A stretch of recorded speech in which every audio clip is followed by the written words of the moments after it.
අපරාධ පරීක්ෂණ දෙපාර්තමේන්තුව ශක්තිමත් කළා. குற்ற புலனாய்வு திணைக்களம் பலப்படுத்தப்பட்டது. அந்த நிறுவனங்களுக்கு திறமையான அதிகாரிகள் நியமிக்கப்பட்டனர். அவற்றுக்கு தேவையான நிதி, வாகனங்கள் உள்ளிட்ட வசதிகள் செய்து கொடுக்கப்பட்டன. அத்துடன் அவற்றுக்கு தேவையான ஊழியர்கள் வழங்கப்பட்டு விசாரணைகளை முன்னெடுக்கும் பொறுப்பு ஒப்படைக்கப்பட்டது. அதன் பின்னர் அவர்கள் விசாரணைகளை முன்னெடுத்தனர். கோட்டாபய ராஜபக்சனர் மறைத்த இடத்திலிருந்து விசாரணை ஆரம்பிக்கப்பட்டது.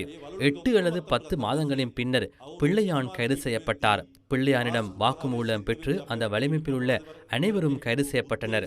பின்னர் 1.5 வருடங்களின் பின்னர் உயிர்த்த ஞாயிறு தாக்குதல் மேற்கொள்ளப்பட்ட போது எமது நாட்டின் புலனாய்வு பிரிவின் பிரதானியாக இருந்த சுரேஷ் சலே கைது செய்யப்பட்டார். புலனாய்வு பிரிவு பிரதானி என்பவர் எமது நாட்டின் தேசிய பாதுகாப்பு மற்றும் மக்களின் பாதுகாப்புக்காக பாரிய பணியை ஆற்ற வேண்டிய ஒருவர். எனினும் கட்டுவாப்பட்டிய தேவாலயத்துக்கு பிள்ளைகளோடு மக்கள் ஆராதனைக்கு செல்லும் நேரத்தை அவர் தாக்குதல் மேற்கொண்டவர்களுக்கு புலனாய்வு பிரிவின் பிரதானி கூறியிருந்தால் நாட்டின் ஏனைய மக்களின் பாதுகாப்பு, அதாவது சாதாரண மக்களின் பாதுகாப்பு எங்கே இருக்கின்றது? அவர் தற்போது கைது செய்யப்பட்டுள்ளார். தனது தேவைக்காகத்தான் அதனை செய்ததாக ஒன்றோ அவர் ஏற்றுக்கொள்ள வேண்டும்.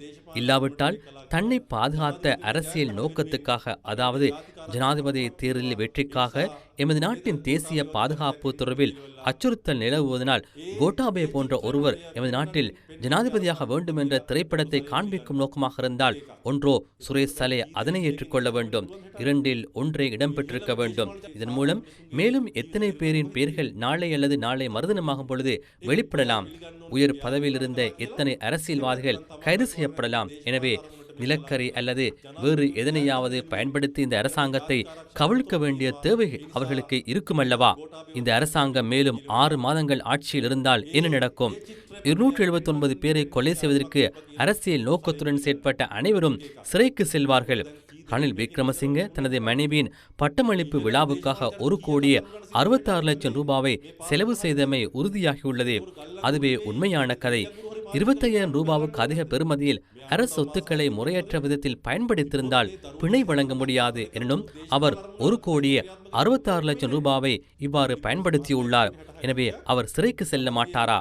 அவை உறுதியாகியுள்ள நிலையில் நீதிமன்றத்தில் விடயங்களை முன்வைத்து உறுதிப்படுத்துவது மாத்திரமே எஞ்சியுள்ளது. ஏபஸ் கொடுக்கல் வாங்கலில் $6 மில்லியன் இலங்கைக்கு லஞ்சம் வழங்கியதாக இங்கிலாந்து நீதிமன்றத்தில் உறுதியாகியுள்ளது. கபில சந்திரசேன என்ற முன்னாள் தலைவர் நாமல் ராஜபக்சவின் கணக்குக்கு அதன் பின்னர் சமல் ராஜபக்சவின் இளைய மகனின் கணக்கில் வைப்பிலிட்டமை தொடர்பில் தற்போது கூறப்படுகின்றது. அதன் காரணமாக சமல் ராஜபக்சவின் இளைய மகனை கைது செய்யுமாறு பகிரங்க பிடியாணை பிறப்பிக்கப்பட்டுள்ளது. எனவே இந்த அரசாங்கத்தை கவிழ்க்கும் தேவை அவர்களுக்கு இருக்கும் அல்லவா? பழைய ஊழல்வாதிகளும் திருடர்களும் தற்போது இணைந்துள்ளனர். எனவே இந்த நிலைமை தொடர்ந்தால் அவர்களின் அரசியல் பயணம் முற்றாக முடிந்துவிடும். சிறைச்சாலைக்கு செல்ல வேண்டி ஏற்படும். ஆகவே அவர்கள் குழப்பமடைந்துள்ளனர். எனவே அவர்கள் குழப்பமடைந்தாலும் நீங்கள் குழப்பமடைய வேண்டாம். මේක තව යන්න දුන්නු. උන්ට හිරගවල වල ලකින්න වෙන්නේ.